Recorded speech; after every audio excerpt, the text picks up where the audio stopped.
Donc, je suis Farid Yaker, je travaille au Programme des Nations Unies pour l'environnement, qui est l'organisation qui organise la conférence des parties via une de nos conventions qui s'appelle la Convention cadre pour le changement climatique. Donc c'est issu de Rio d'ailleurs, ça nous relie beaucoup au Brésil, puisque tout ça a démarré en 1992 à Rio, c'est là où on a signé, on a lancé cette convention cadre pour le changement climatique, et on est à la COP 21, parce que vous voyez, vous faites votre compte, depuis Rio, on a eu l'occasion d'organiser 21 conférences des parties. Donc, les conférences des parties, c'est toutes les organisations qui sont impliquées pour la recherche d'une solution sur la question du climat. Alors, le climat, vous êtes tous au courant des enjeux, bien qu'il y ait quelques climato-sceptiques qui se sont manifestés récemment, notamment des météorologistes sur une chaîne de télévision bien connue. La plupart des gens s'accordent à dire que c'est un problème grave et qui est anthropique et lié à l'action de l'homme. Donc, élévation du niveau de la mer, augmentation du nombre de catastrophes naturelles, menaces sur la production alimentaire. Il faut savoir que le problème du climat, ce n'est pas demain, il se pose déjà aujourd'hui. Et on a déjà 200 millions de personnes qui sont actuellement touchées par les effets du réchauffement climatique. Donc on est d'accord que c'est les activités humaines qui sont la cause principale. Et on a déjà comptabilisé une augmentation de température de 0,85 degrés par rapport à la période pré-industrielle. Alors, le dernier rapport du GIEC, c'est le mouvement des experts sur le climat, est alarmant. Il nous dit que si on ne fait rien, il y aura une hausse des températures qui peut aller jusqu'à 5 degrés en 2100 par rapport à la fin du XXe siècle. Vous voyez ce que c'est que 5 degrés d'augmentation? C'est énorme. Donc la communauté internationale essaye de limiter ce réchauffement à 2 degrés par rapport à la période pré-industrielle. Les Nations Unies, le programme pour lequel je travaille, il travaille sur un document qui s'appelle Adaptation Gap, c'est-à-dire les écarts actuels, comment la mesure de l'écart entre ce qui est fait actuellement comme effort et ce qu'on devrait faire comme effort pour réellement réussir cette adaptation. Et donc ce document a été sorti en 2014 et il va être aussi au cœur des discussions parce que ça va donner un peu des arguments aux négociateurs. On travaille aussi sur un document qui s'appelle Emissions Gap Report. Et là, c'est entre les engagements ou les contributions qui sont prévues par les pays. On a fait un petit peu la somme de toutes ces contributions pour les premières qui ont été remises.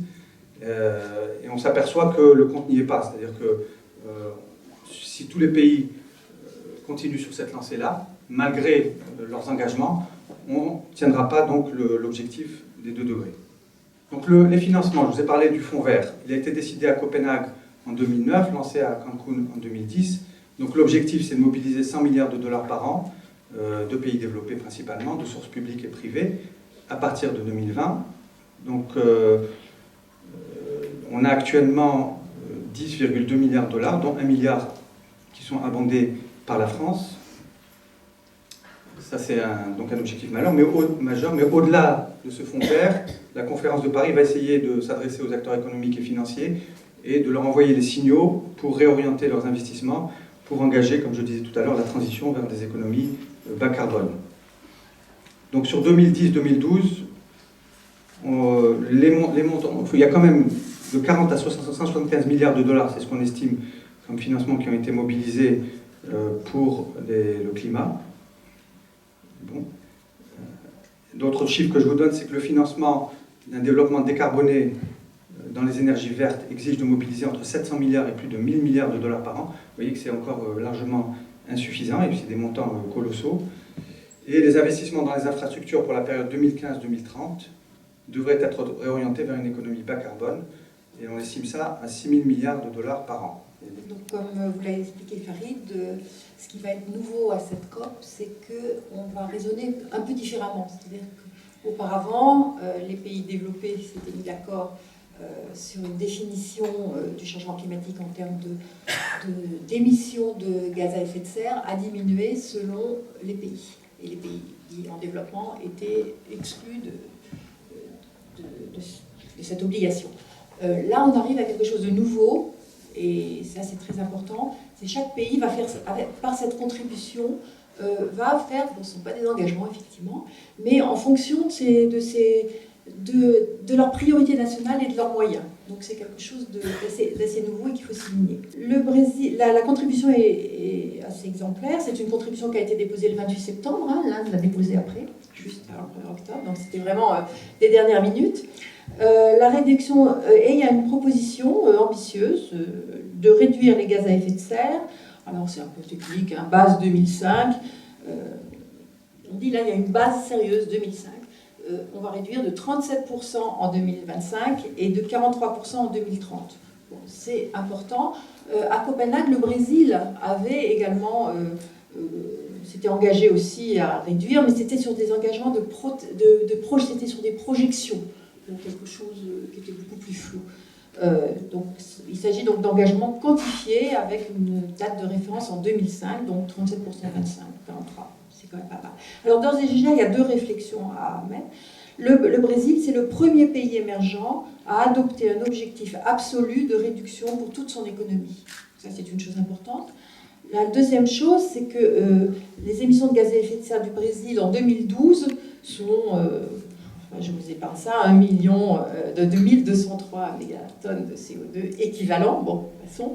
Mais ce qui veut dire qu'il y est déjà. Hein, c'est-à-dire qu'en 2012, donc 2015, on a ce que le Brésil va proposer pour 2025. Alors, les principales remarques qu'on peut faire dans l'esprit des films qui vous ont été présentés, mais il faut voir aussi des choses plus positives. Enfin, disons, c'est un plan qu'on peut considérer quand même comme peu ambitieux, puisque c'est quand même un plan de stabilisation. La plupart des objectifs sont déjà atteints, hein, et on vit cette série. Et surtout, il n'y a pas eu de discussion du tout sur la politique énergétique ni sur la politique forestière. Il n'y a pas de discussion sur la nécessité de changer de modèle de production, de consommation. On reste dans le cadre de la seule entreprise de décarbonisation. Mais ça, c'est bien le problème de la Convention climat. On ne parle que carbone. Hein. On ne parle pas de mode de production ni de consommation, on parle de carbone. Voilà. Donc les commentateurs soulignent qu'il n'y a pas besoin de s'aligner sur des chiffres de 2%, mais que le Brésil a besoin de politiques publiques qui permettent de concrétiser les ambitions. Hein. Et on sait bien que le cœur de la question environnementale ne réside pas dans le carbone. On garde alors un modèle centralisateur dominé par les grandes entreprises avec des infrastructures surfacturées, de grands impacts socio-environnementaux du genre barrage de Vélomonde, si on fait ce qu'on a vu tout à l'heure, monoculture de soja et canne à sucre, avec davantage de violations de droits, de concentration foncière et davantage de pollution. Bref, pour conclure, moi je crois quand même que c'est très important de souligner l'ambition du Brésil sur un engagement absolu. Mais on peut en discuter l'ambition, ça c'est aussi à voir. Par rapport aux autres propositions, le Brésil se place plutôt bien. Mais c'est vrai qu'on est loin d'un modèle de transition énergétique, mais ce n'est pas non plus ce que demande la Convention sur la Convention sur le changement climatique. Simplement pour faire bref sur qu'est-ce que c'est que cette coalition Climat 21, c'est d'abord un constat, celui de Copenhague, que malgré toutes les bonnes volontés des gouvernements, en tout cas annoncées, les conférences de l'ONU n'étaient pas vraiment capables d'atteindre les objectifs nécessaires à notre sens pour lutter contre le changement climatique. C'est aussi une prise de décision politique à Varsovie à la COP19 où l'ensemble des organisations de la société civile présentes dans le cadre des négociations mais aussi en dehors ont fait le choix collectif de quitter cet espace-là. Pourquoi ils ont fait ce choix-là? Essentiellement parce qu'ils se sont rendus compte qu'ils avaient une place absolument minime dans l'espace des discussions, surtout minime en regard de la place qui était accordée aux lobbies marchands notamment, lobby énergétique, etc. L'agro-business aussi. Le lobby du charbon. Comment? Le lobby du charbon. Du charbon, oui, c'est aussi énergétique. Oui, oui. Donc voilà, et suite à ça, et en sachant que cette année arriverait la COP 21 à Paris, il y a plusieurs organisations françaises, dont 3 en particulier, que sont le CRID, donc un centre de recherche et d'information sur le développement, ATTAC, pour ceux qui ne connaissent pas, qui travaillent sur les questions de libre-échange et de commerce en général, et le RAC, donc le réseau Action Climat, qui se sont dit qu'il fallait réussir à fédérer un peu tous ceux et celles qui se mobilisent sur la question climatique pour lancer un mouvement citoyen massif pour faire pression sur les États, parce que on était bien conscient que même si un accord arrivait à la fin de cette COP de Paris, il ne serait absolument pas à la hauteur des enjeux, et que c'était la pression citoyenne qui permettrait d'aller plus loin et d'enclencher une véritable transition économique, sociale et écologique. Voilà, donc aujourd'hui, on a réussi quand même un travail assez incroyable de mettre au sein de cette coalition 150 organisations de la société civile avec des cultures militantes et politiques relativement différentes, des formes d'organisation aussi très éloignées les unes des autres, puisqu'on a aujourd'hui des organisations syndicales, des ONG internationales ou pas, des associations, donc ça va aussi des groupes de foi. Donc voilà, ça va de Greenpeace, WWF, Attaque comme je disais tout à l'heure, les syndicats CGT, CFDT, Solidaire, FSU, pardon.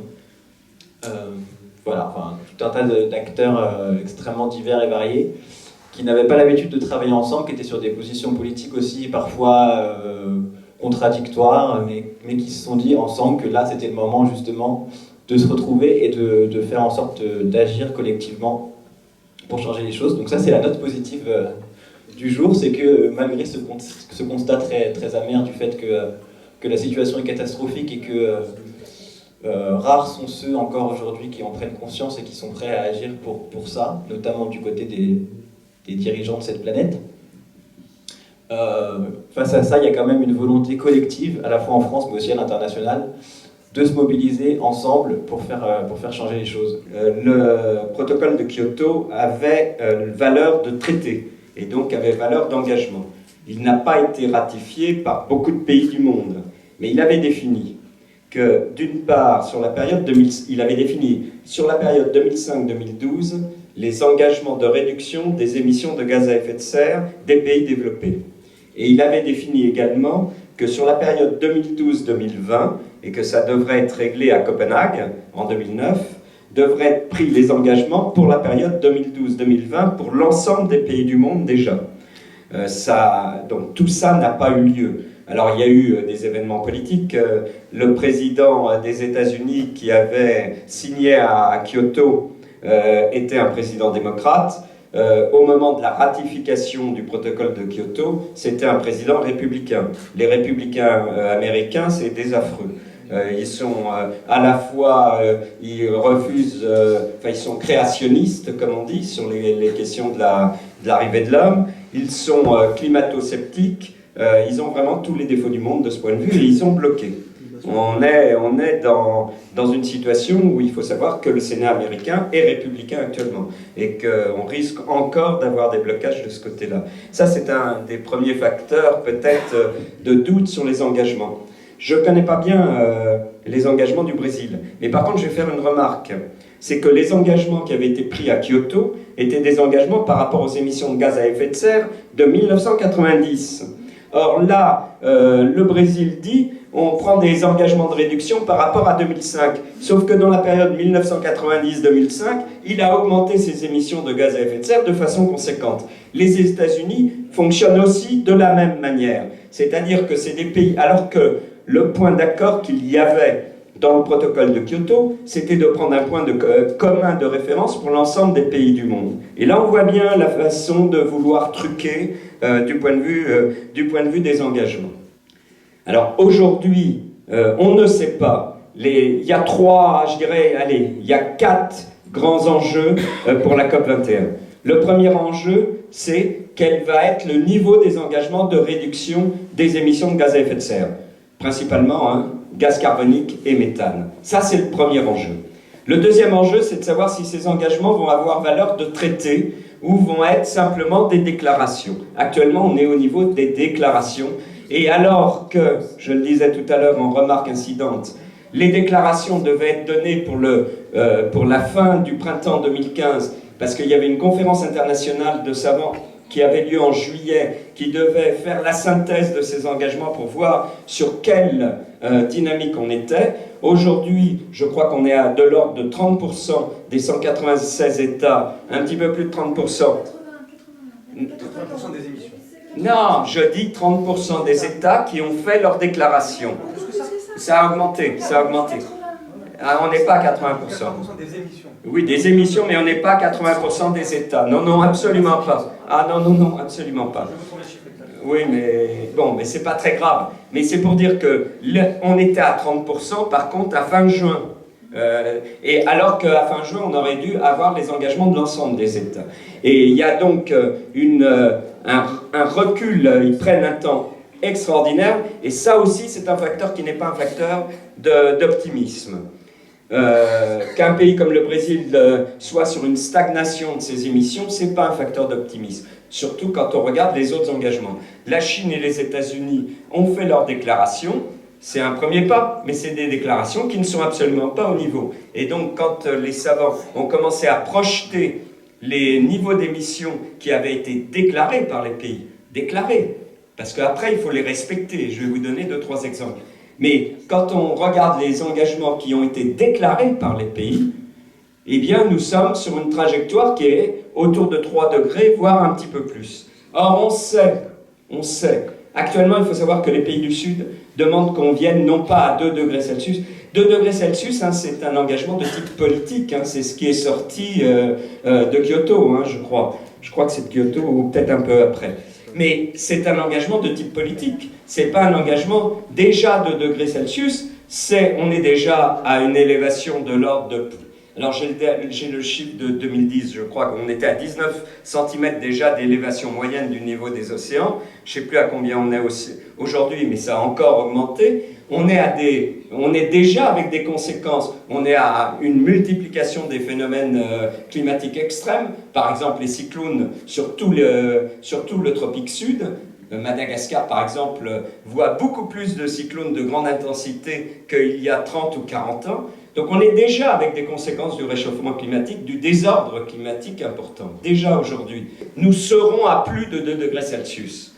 Les États sont incapables actuellement de prendre les engagements nécessaires. Le rapport du GIEC dit, et il y a eu après une étude qui est parue dans la revue Nature en janvier ou février de cette année, qui dit qu'il faudrait laisser, alors je vais peut-être dire des bêtises sur les chiffres, mais plus de la moitié des ressources de charbon identifiées dans le sol, qu'il faudrait laisser plus de 60% des réserves de pétrole connues actuellement dans le sol, et pour le gaz, je ne sais plus le chiffre, si on voulait rester à 2 degrés Celsius. Or, qu'est-ce qu'on fait? On continue à aller chercher les pétroles de schiste, on continue à aller chercher les gaz de schiste, le Brésil continue à défricher de la forêt amazonienne, comme la calotte glaciaire fond, eh bien, qu'est-ce qui se passe? Ah, on se dit, tiens, là, il y a sûrement du pétrole à aller chercher également, et on continue. Et la France, qui tient des discours pas possibles avec François Hollande et son ministre des Affaires étrangères, finance des recherches de pétrole et de charbon dans des pays étrangers. Donc, et a redonné des permis de recherche des gaz de schiste en France.